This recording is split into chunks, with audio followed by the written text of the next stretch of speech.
This is Twit.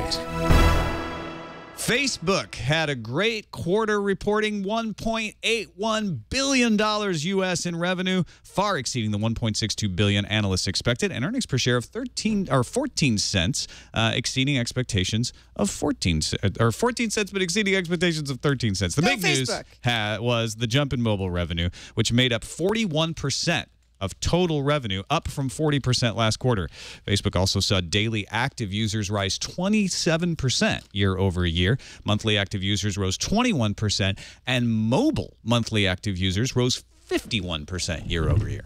Originally reported by Game Informer, Microsoft has confirmed it will allow independent studios to release downloadable games directly onto their systems without a publishing partner behind them, and might even be able to set their own release dates and pricing. Microsoft's Mark Whitman said in a statement to Kotaku that self-published indie games on Xbox One won't be in a separate indie section either.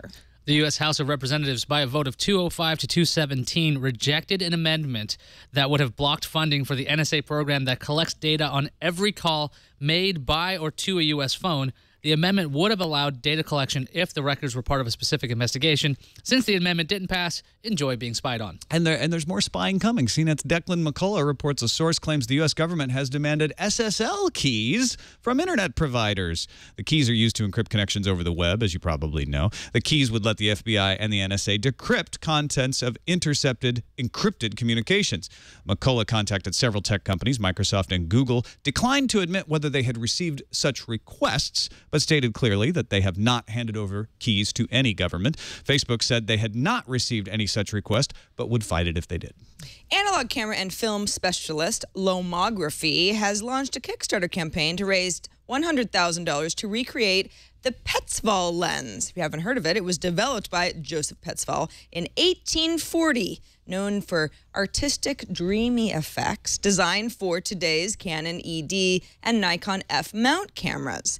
The first lenses are expected to be delivered in February 2014, although Lomography says they're confident that the first 1,000 units can be shipped by December. Be a nice little Christmas present. The first 100 backers will get the lens for $300, and it will retail after that for $499. Spanish smartphone maker Geeksphone announced it's taking pre-orders for the Peak Plus smartphone. The device runs Mozilla's Firefox OS 1.1 and has twice the RAM of the Geeksphone Peak. The Peak Plus costs €149, not including tax, and was shipped mid-September. After that pre-order period, the price is expected to go up. EU regulators and Penguin Books have reached an agreement under which Penguin will end its deal with Apple, under which no competing retailer could sell an ebook cheaper than Apple did. Penguin also offered to let retailers set prices and offered discounts for 2 years. A new social nightlife app called Bar Eye is coming to New York, Los Angeles, Miami, Atlanta, and Austin after a successful test market in Tallahassee, Florida. Bar Eye allows you to buy drinks for friends through Facebook or to anybody checked into a Bar Eye bar, or you can use it to buy yourself a drink without opening a tab or waiting for service. You select your bar, you select your drink, you pay with your credit card, and then you redeem for a drink with the bartender. Drinks, of course, range in price, but a deals page lists discounts and specials throughout the week. Bar Eye for the drunk guy. BlackBerry confirmed to All Things D that the company has laid off 250 employees from its Waterloo, Ontario product testing facility. The employees were part of the new product testing facility supporting research and development. Cuts were called part of the next stage of increasing efficiency and scaling the company correctly. BlackBerry cut about 5,000 jobs last year.